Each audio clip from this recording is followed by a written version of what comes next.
Bonjour, bienvenue à Lumière du Monde, votre émission diocésaine télévisée. Jasmin en compagnie de Marie-Josée. Allô à toi? Bonjour Jasmin. Alors aujourd'hui, on vous présente la deuxième partie de l'entretien avec Antoine Renard, qui est le président de l'Association familiale catholique qui est en Europe. Et il nous parle du rôle important, si précieux, de la famille au sein de la société. Également, il y a un 125e anniversaire qui est peut-être passé inaperçu de votre côté. C'est celui des Petites franciscaines de Marie, une communauté de religieuses qui est à Baie-Saint-Paul, c'est sa maison mère, mais elles sont présentes un peu partout au sein de notre diocèse. Alors, on était là à la messe anniversaire à Baie-Saint-Paul pour bien sûr se rappeler tout leur héritage et également se tourner vers l'avenir. Oui, c'est une façon, une bonne raison de célébrer, de rendre grâce. Il y a plusieurs raisons de le faire. On le voit ici avec ce beau décor devant l'Hôtel de Ville de Québec, où on est aussi tout près de la basilique cathédrale. Et on le sait, il y a eu une belle célébration eucharistique d'Action de grâce qui a eu lieu à Rome. On était en communion particulière avec cet événement et la délégation québécoise aussi qui était présente, dont notre collègue Jean Lortie. Ils ont vécu aussi un pèlerinage sur les pas de Saint-François-de-Laval, de Sainte-Marie de l'Incarnation, où ils sont revenus sur des lieux symboliques, des lieux significatifs de la vie de nos nouveaux saints. Alors, c'est de beaux moments qu'on peut revivre avec eux. Bonne émission.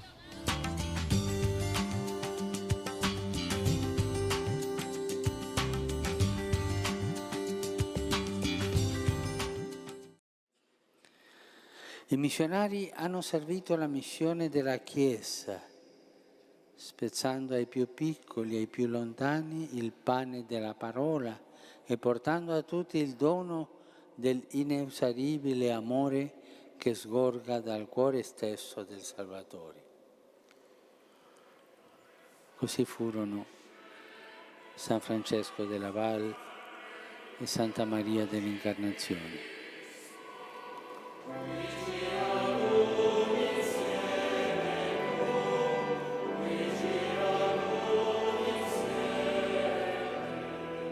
Du 5 au 13 octobre dernier, une délégation de 127 personnes se rendait en France et à Rome pour marcher sur les pas de Saint-François-de-Laval et Sainte-Marie de l'Incarnation.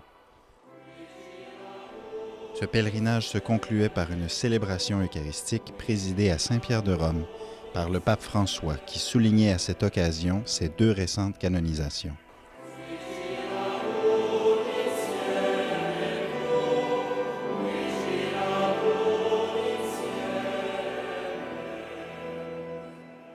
Comment on se sent? Est-ce que tout est attaché? Est-ce qu'on va partir finalement, Sœur Doris?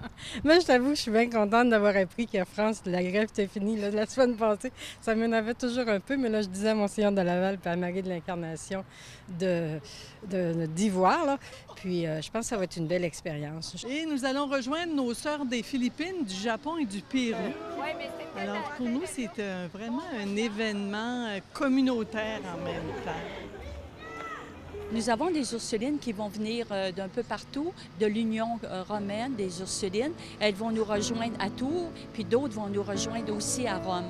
À cause de toutes les communications, ça dépasse, c'est international aussi. Alors j'ai l'impression que c'est en Église qu'on vit ce pèlerinage-là.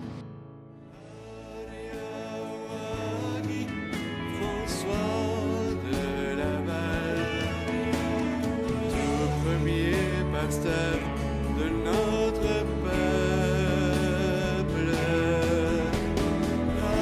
Aniawagi, François de Laval, bien-aimé pasteur au cœur du peuple de chez nous. Une grande histoire de l'Église universelle s'est produite sur le parvis de la cathédrale de Paris, où un certain jeune homme étudiant à 18 ans, Henri-Marie Boudon, n'ayant pas assez d'argent pour ses études au collège de Clermont, eh bien, a fait connaissance, a édifié toute la famille de Montmorency-Laval. À cette époque, le Saint-Père, avec la propagande, ce qui s'appelait la propaganda, a nommé un certain Monseigneur Rode et pour trouver des prêtres pour partir en mission en Asie. Et ils n'ont trouvé personne dans toute l'Europe. Et à la fin, avant de repartir, on lui a dit « mais allez voir ce que tout Paris appelait les bons amis, tellement il faisait de bien dans tout Paris. » Et alors, Monseigneur de Laval, lui, espérait suivre tous ses amis étudiants et prêtres en Asie. Mais malheureusement, entre la couronne de France, Anne d'Autriche et puis la ville de Rouen qui dirigeait tout le commerce avec l'Amérique du Nord, ça ne se passait pas de la même manière. Monseigneur de Laval était de sang royal. Mais c'est Anne d'Autriche qui a gagné. Et Monseigneur de Laval, après avoir attendu 5 années à Caen, l'Ermitage de Caen, eh bien, il a été nommé à Québec.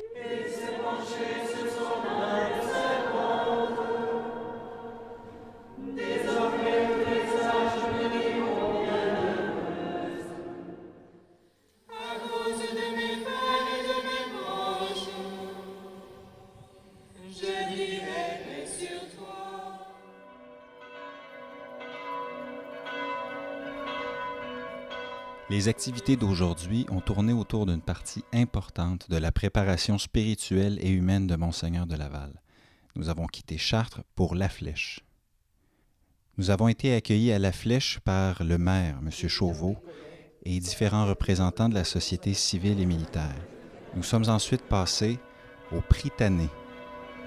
Du temps de Monseigneur de Laval, il s'agissait du Collège royal de La Flèche, tenu par les Jésuites. Monseigneur de Laval y a été de 8 à 18 ans et plusieurs de nos martyrs canadiens y sont aussi passés.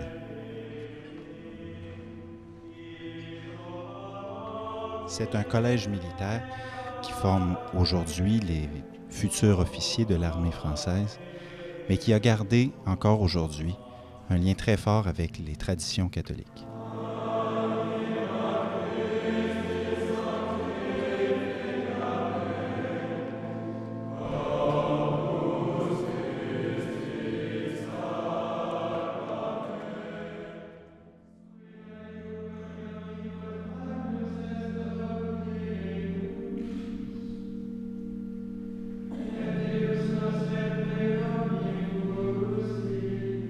Nous sommes ensuite passés à Solesmes, une abbaye bénédictin fondée en l'an 1010, principalement connue pour avoir été un foyer important du mouvement liturgique de retour aux sources sous l'impulsion de Don Guéranger au début du 19e siècle.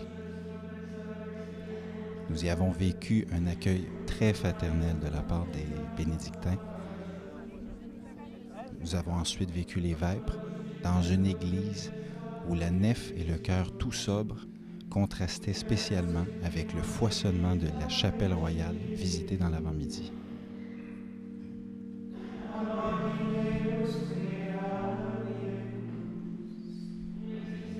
Nous sommes ensuite arrivés à Tours en fin de journée. Après ces quelques jours consacrés plus précisément à l'itinéraire de formation de Monseigneur de Laval, la journée de demain nous mettra plutôt à la suite de Marie de l'Incarnation. La journée des pèlerins a commencé par une messe à Saint-Pierreville. Cette messe était présidée par Monseigneur Bernard Nicolas Aubertin, archevêque de Tours.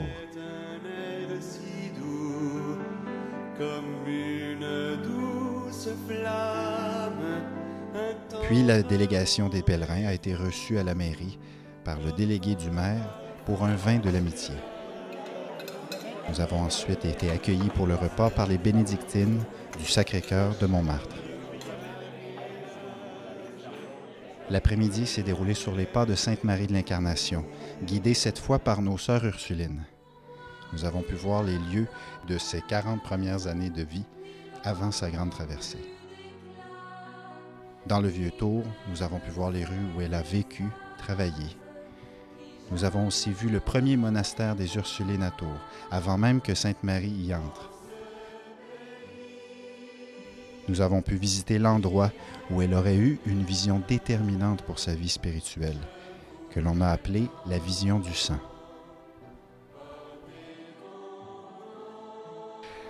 Nous avons finalement visité le centre Marie de l'Incarnation, la chapelle Saint-Michel, où elle a fait sa profession religieuse.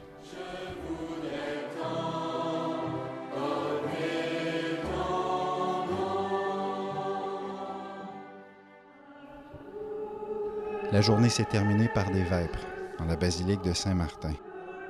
Ces vêpres étaient présidées par Monseigneur Lacroix et Monseigneur Denis Drainville, évêque anglican de Québec, a partagé la parole avec nous à cette occasion.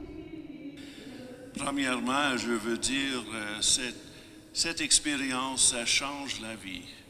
Ça change nos perspectives des choses spirituelles et ça donne courage à toutes les personnes qui sont ouvertes à l'esprit.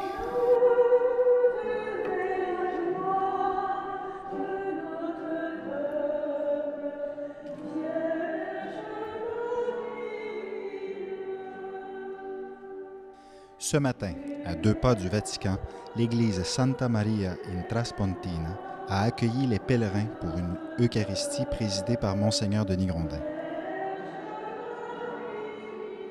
Monseigneur Lacroix donnait pendant ce temps une conférence de presse en compagnie de Monseigneur Denis Drainville, évêque anglican de Québec, de son épouse Madame Cynthia Patterson, du père Rossica et du père Lombardi. Ensemble, ils ont présenté les 2 nouveaux canonisés et ont ensuite répondu aux questions des journalistes. Nous avons terminé la journée par une veillée de prière à l'église Saint-Ignace d'Antioche, où nous avons eu la joie de voir notre groupe être rejoint par de nombreux pèlerins du Québec et d'ailleurs, notamment le chœur des jeunes de Vianney.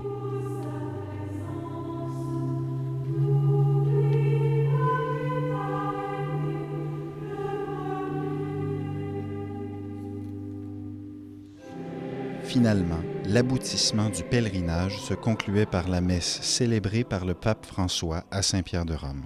Un moment marquant pour l'ensemble des pèlerins, au cours duquel le pape a souligné l'importance pour tout chrétien d'être missionnaire fécond à l'image de nos 2 nouveaux canonisés.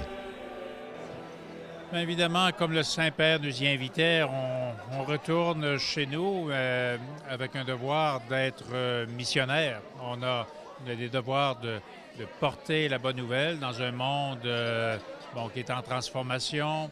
On a un devoir de chercher des façons nouvelles d'évangéliser, de porter la bonne nouvelle à notre monde qui en a besoin. C'est la foi, c'est la vie spirituelle des saints qui a permis tout le reste. Alors moi, ça me ramène à mes racines, ça me ramène à la profondeur, à l'intériorité, mais une intériorité ouverte qui amène à partager le trésor. Le mot missionnaire, du début à la fin, est celui qui a résonné le plus fort.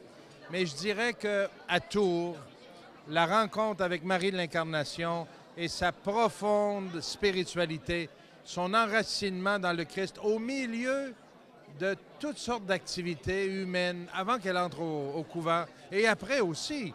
Elle n'a pas été qu'une femme d'affaires avant, elle a continué à l'être, elle a bâti des choses. Alors, de vivre en Dieu, en communion avec la Trinité, au milieu de la vie et du brouhaha de la vie, ça m'a beaucoup réconforté et encouragé. J'ai hâte de rentrer à Québec et de plonger encore davantage dans les écrits de Marie de l'Incarnation. J'ai beaucoup à apprendre pour mieux vivre comme elle, en communion avec Dieu, pour être fécond.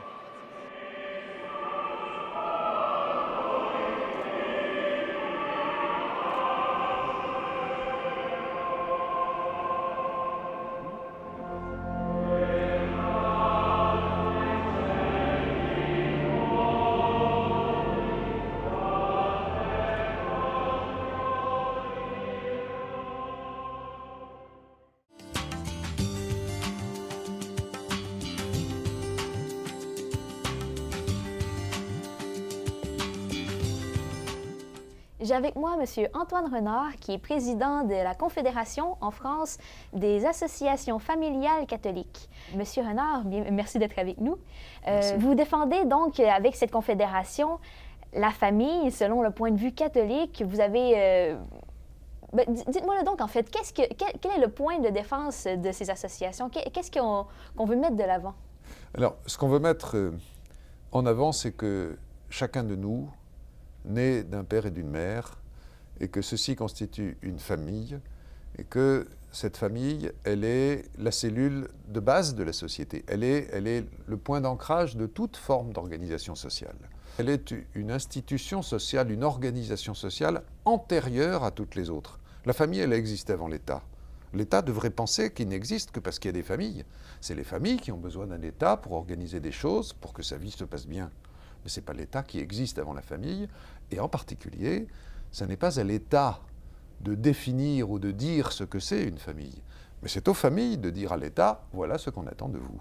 Donc, oui, nous proposons une révolution politique. Vous constatez que cette façon de faire-là a été inversée, en fait? Eh bien oui, cette façon de faire-là a été inversée, et c'est bien la question que nous posons aujourd'hui à notre État, comme tous les peuples sont en train de le faire, hein, c'est mais qui vous a donné le pouvoir de nous dire qui nous sommes?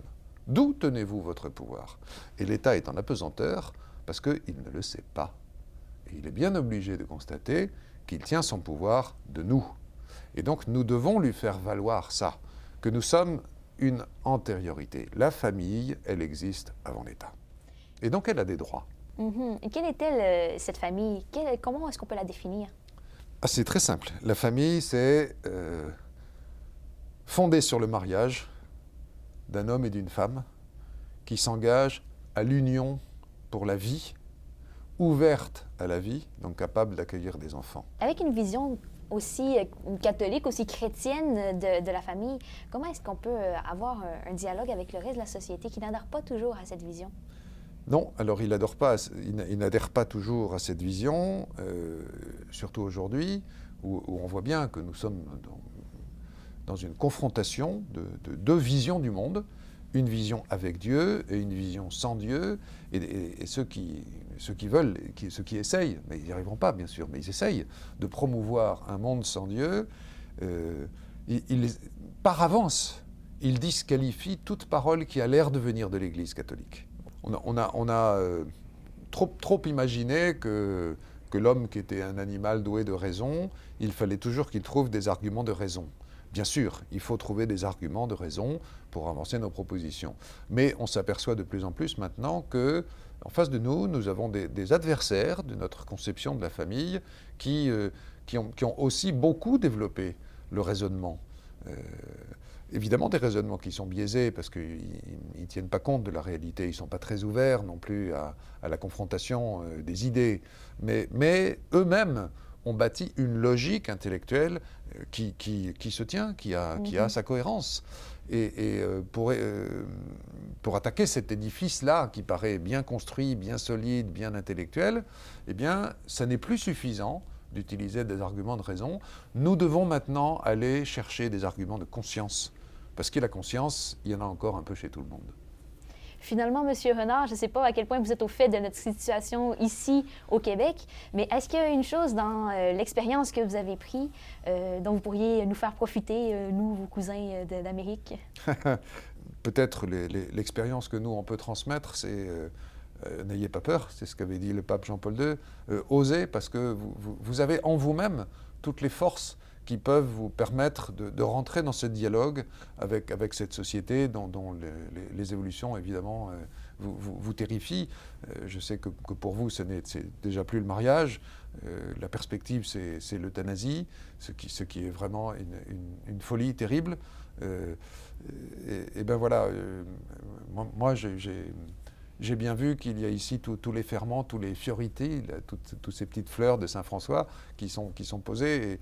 Et il faut juste trouver le moyen, l'occasion, le temps, c'est très important, de concentrer les forces, de se conforter soi-même, de se centrer sur la personne du Christ, parce qu'il nous a dit très clairement, sans moi, vous ne pourrez rien faire. Donc c'est bon, si on veut faire quelque chose, voilà, commencer par là. Et ensuite, rentrer dans cette un peu structuration en association. Parce que chacun, voilà, c'est ça la découverte de nos vies, c'est que chacun ne peut rien tout seul. On ne peut rien sans le Christ, mais on ne peut rien non plus chaque homme tout seul. Et donc il faut que les familles s'organisent entre elles, se structurent pour devenir des interlocuteurs d'une société qui en réalité ne sait pas où elle va. Elle ne sait pas où elle va. C'est bien d'ailleurs le discrédit général de la politique au Canada comme en Europe. Nous sommes dirigés par des aveugles, conducteurs d'aveugles. Ils ne savent pas où ils vont. Et donc on ne peut plus leur faire confiance. Et nous qui savons vers quoi nous allons, parce que nous habitons le présent comme des gens qui sont venus de l'avenir, nous qui savons où nous pouvons aller, nous qui savons qui nous attendons, nous pouvons n'être que malheureux de voir nos États pris en main par des aveugles. Antoine Renard, merci pour votre visite au Québec. Merci pour votre passage parmi nous. Merci beaucoup. C'était un vrai plaisir.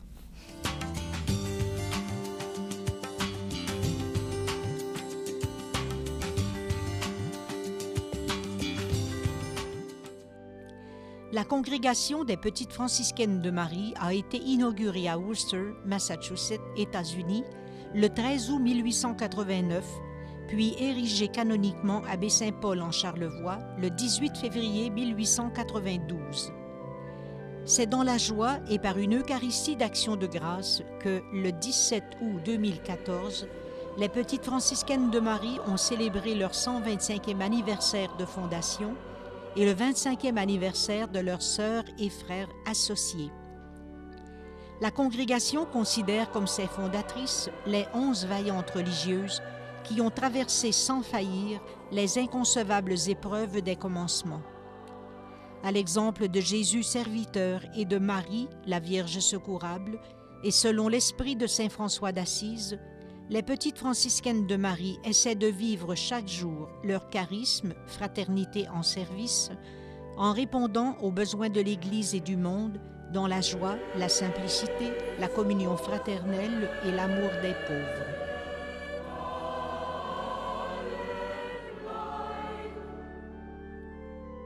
C'est un honneur de vivre cela, une joie de voir tout le travail qu'elles ont fait en relation apostolique, en relation avec un milieu bien concret.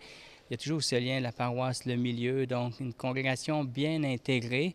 Et on voit qu'il y a un esprit de famille. Quand elles sont au milieu du peuple de Dieu rassemblé, tout le monde sent qu'elles font partie de la famille depuis toutes ces années et elles ont vécu les joies et les peines. Donc, ce n'est pas une œuvre à côté, mais intégrée à la construction de la vitalité des communautés chrétiennes. Alors, on sentait cette joie, cet enthousiasme des gens de l'ensemble de Charlevoix qui venaient et aussi de l'extérieur qui sont en lien avec les Petites Franciscaines.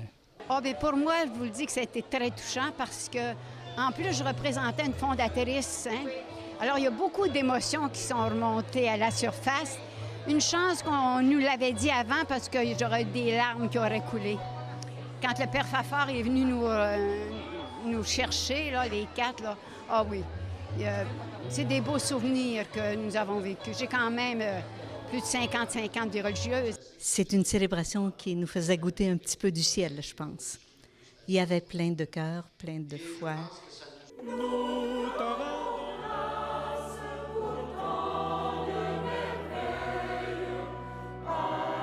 Ça fait 25 ans que je suis associée aux Petites Franciscaines de Marie, donc je suis en mois d'anniversaire. Et je vous dirais que mon rôle actuellement, j'ai le plaisir de donner de la formation aux associés qui sont en cheminement, qui veulent devenir associés à la communauté. Alors, c'est une formation sur 3 années.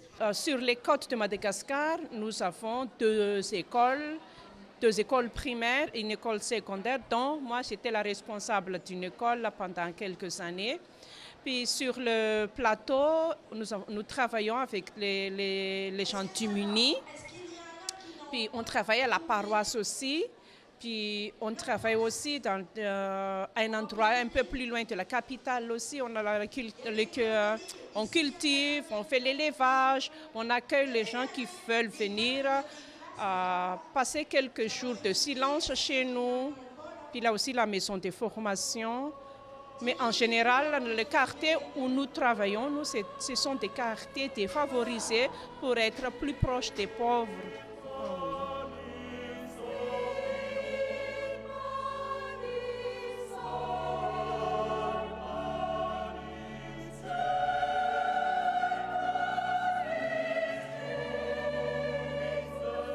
Mais leur rôle actuel, c'est de transmettre l'esprit évangélique et les Petites Franciscaines ont ce souci actuellement avec des associés de donner l'ardeur, le goût de l'engagement évangélique et de se former comme il faut au cœur de la parole de Dieu, de l'intimité, de la prière, de l'Eucharistie, former à la mission et à la proximité des gens qui ne sont pas tous dans l'Église, mais qui ont besoin de recevoir cette bonne nouvelle. Donc, un défi de transmission que les Petites Franciscaines ont amorcé depuis des années.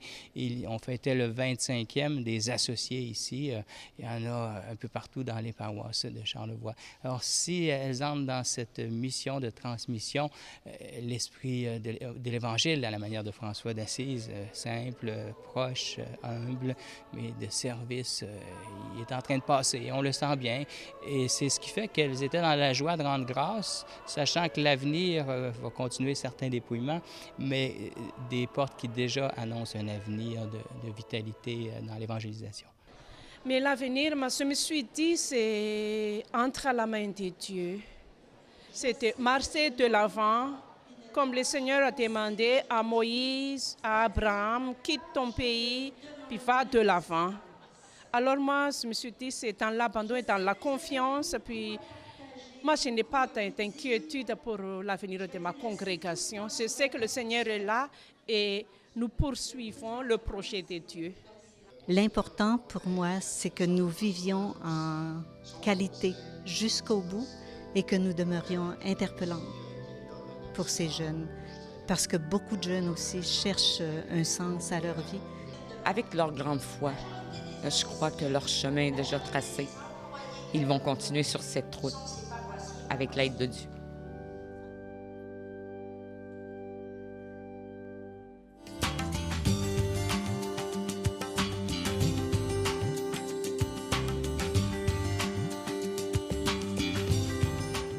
Probablement que certains d'entre vous s'en souviennent, mais il y a 30 ans, Jean-Paul II faisait une visite à Québec. Alors, récemment a eu lieu un colloque, le colloque pour une guérison de la mémoire, qui soulignait cet événement. C'est ce qu'on vous présentera la semaine prochaine. Également, c'est un spécial Jean-Paul II parce qu'on parlera de la théologie du corps, un de ses enseignements les plus marquants, et aussi une exposition qui se souvient de cette visite en septembre 1984. C'est au Musée des religions Nicolette. On se dit à bientôt.